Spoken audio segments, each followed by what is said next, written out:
Good morning, everyone. My name is Josh Garrett, and I'm very pleased to present to you today the final briefing for the Fracturing Responsibility and Awareness of Chemicals Act of 2011, also known as the Frack Act. Before I begin, I'd like to give a big thank you to my entire team for their 2 semesters of incredibly hard work on this issue, as well as the great advice and guidance of our advisor, Professor Kathleen Callahan.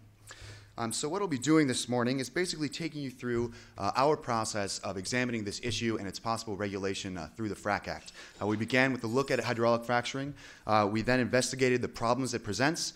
We analyzed the Frack Act and why it is necessary. We designed the Frack program under the guidance of the Act and planned for its implementation, and finally arrived at some conclusions and expectations for the future that I'll conclude this presentation with this morning. So let's start with the basics. What is hydraulic fracturing? Well, shown in this diagram, hydraulic fracturing is a process used for extracting fossil fuels, usually natural gas, from deep underground rock formations known as shale formations. It involves injecting water mixed with chemicals deep underground, sometimes 2 miles below the surface or more, at incredibly high pressure to break apart, fracture those underground shale formations, and harvest the fossil fuels trapped inside. Hydraulic fracturing, also known as hydrofracking or simply fracking, offers some significant benefits, basically because it renders accessible huge domestic reserves of natural gas. It promises a significant boost to the U.S. economy, as well as improved energy security. However, fracking comes with some notable problems. First of all, as you can see in this aerial photo of a hydraulic fracturing site, it can make a significant imprint on the landscape. But the leading concerns of hydraulic fracturing are basically water contamination. Now, this contamination can happen in 2 ways. The first is through surface contamination of surface waters, and this is a leading concern because the wastewater from the fracking process, which contains certain toxic chemicals, is often stored in large open pits at fracking sites, which you can see in the foreground of this image.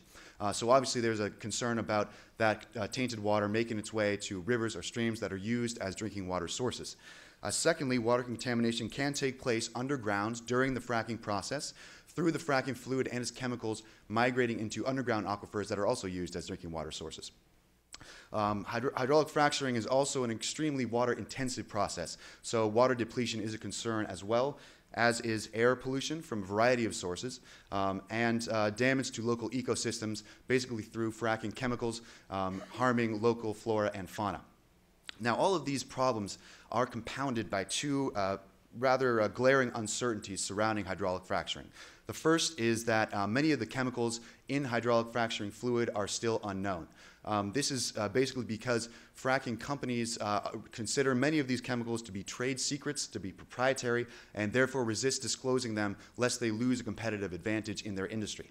Secondly, because hydrofracking in its current form is relatively new, there has not been enough time to do extensive study of the process and reach some conclusions and compile data regarding its environmental and human health impacts. So with all these problems and the compounding effect of the uncertainties, it's clear that hydrofracking should be regulated. And while it is regulated at the state level, it is not regulated at the federal level, as one might expect, given its threats to drinking water sources, that it should come subject to the Safe Drinking Water Act. Now, this is not the case simply because of the Energy Policy Act of 2005, which explicitly exempted hydrofracking from Safe Drinking Water Act regulation. So, enter the Frack Act. Introduced in March of this year, the Frack Act seeks to mitigate the water-related problems associated with hydraulic fracturing, and it does so through 2 main components. First is a regulation component, which would place hydraulic fracturing under the oversight of the Environmental Protection Agency, the EPA, and this would be done by simply removing the exemption from the Safe Drinking Water Act. Secondly, the Frack Act calls for the disclosure of the chemicals in hydraulic fracturing fluid. First, the disclosure of non-proprietary chemicals to the public, and secondly, the disclosure of proprietary chemicals to medical professionals in the event of a medical emergency.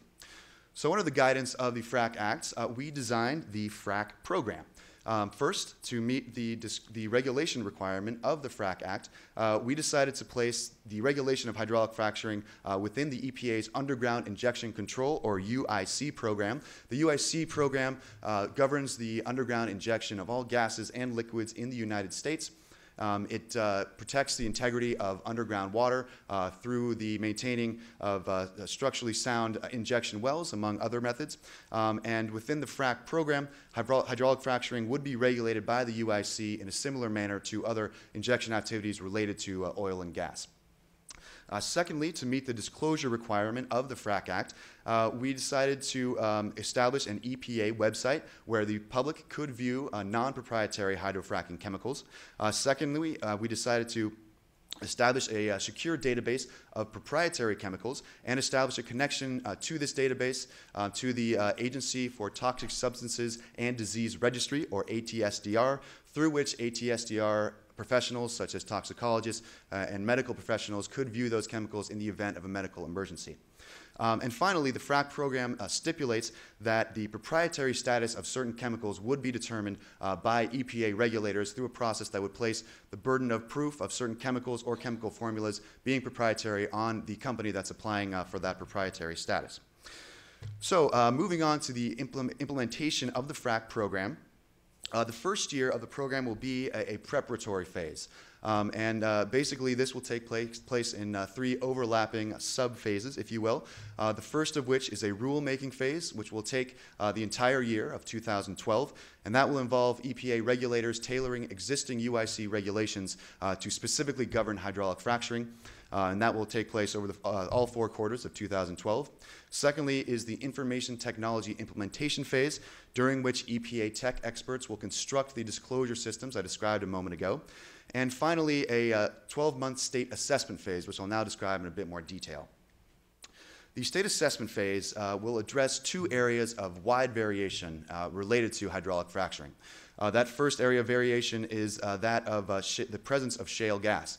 As shown in this map, which indicates the presence of shale gas in dark pink, the distribution of that gas throughout the country is not uniform. Some states have quite a bit of shale gas, while some have none.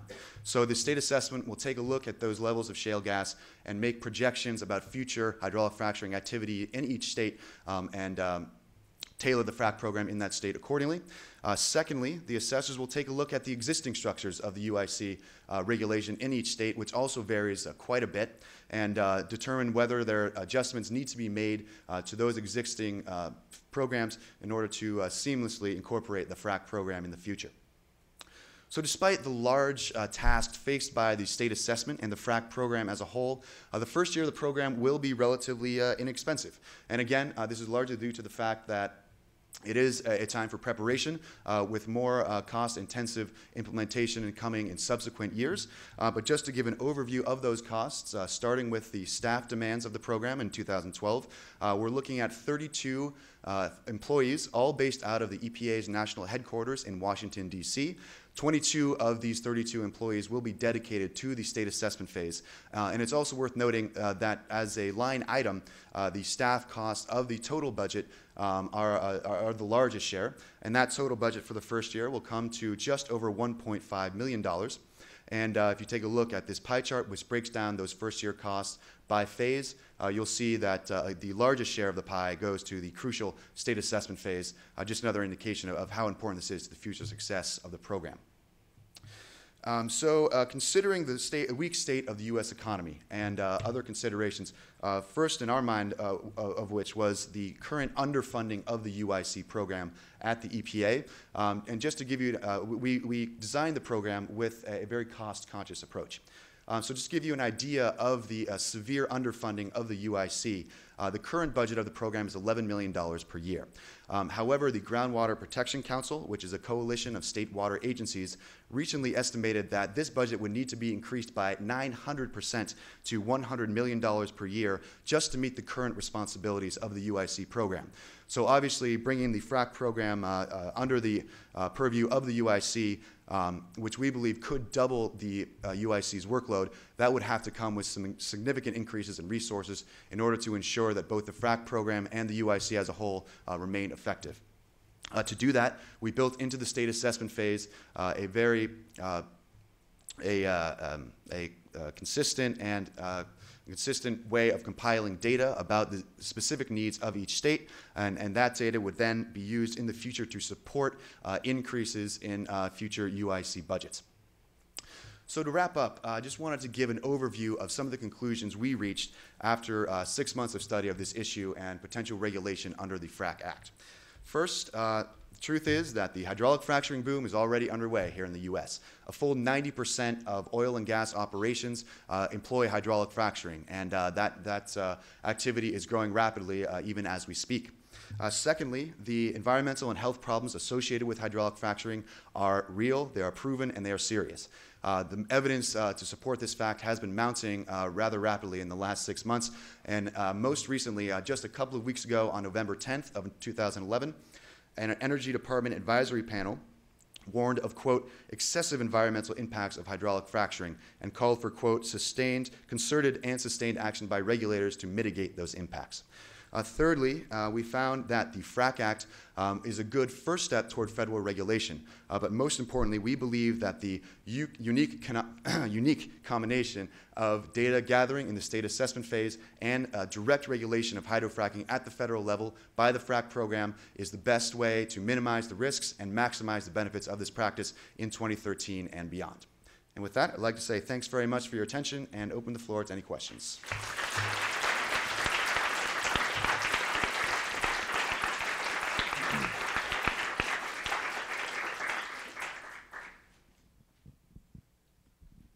Hi. Hello. You mentioned that the proprietary information would be available for medical emergencies. Would it also be available to the EPA just so that they know what's going into the ground, and if there are certain things that happen, then they can, look back and say, ooh, could this be caused by that? That's a very good question, and I think that in the ideal world, the answer would be yes. However, the bill, the Frack Act itself, very specifically stipulates that those proprietary chemicals would only be made available in the event of a medical emergency. So we've kind of worked within that framework, but I think that most of my colleagues would agree that that would be an ideal way to kind of expand the coverage of the issue within the bill.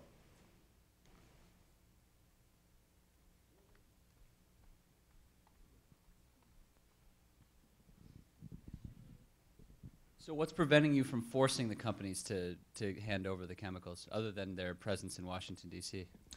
Well, presence in Washington. I think that the best way to answer that is just to point back to the Energy Policy Act of 2005. Basically, the authority granted to the federal government on a lot of, specifically water-related issues, comes through the Safe Drinking Water Act, which was enacted in the 70s. It's done a lot of good work in terms of cleaning up water in the U.S. But because this specific practice was granted a sort of a special treatment within the law that directly changed the Safe Drinking Water Act, I think that's holding back most federal regulation at this time. Joe? I was wondering if you could talk a little bit about the natural occurring toxins that are in the ground and whether there's any concern about those being brought up with the water, and if this bill addresses that. Yeah, absolutely. In addition to the toxic chemicals that are present in fracking fluid that goes into the ground, once it goes very deep, as I mentioned, 2 miles or more, when it comes back to the surface, it often brings with it radioactive elements, corrosive salts that can be really dangerous. The bill itself, I don't think it really addresses those specifically.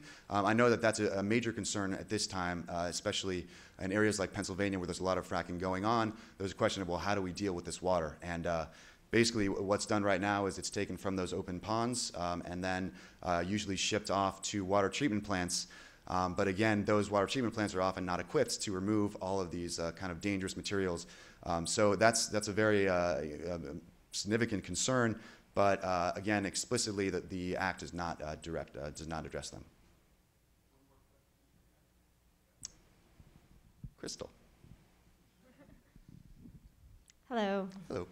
Have you thought, or you and your team have thought about any possible tension among states with the passage of this? I mean, some states have natural gas and some states don't. Yeah, well, to address the difference in the shale gas, the presence of shale gas in certain states and not others, again, the state assessment phase will take a look at that. But in terms of like political tension, I think that's kind of just a necessary evil, if you will, within the process of regulating this and many other controversial but economically viable practices. So I think that if the frac program were to be implemented, there would definitely be resistance from certain state agencies. But I believe that the removal of the exemption from the Safe Drinking Water Act would really supersede most or all of legislative or legal concerns or resistance from those states.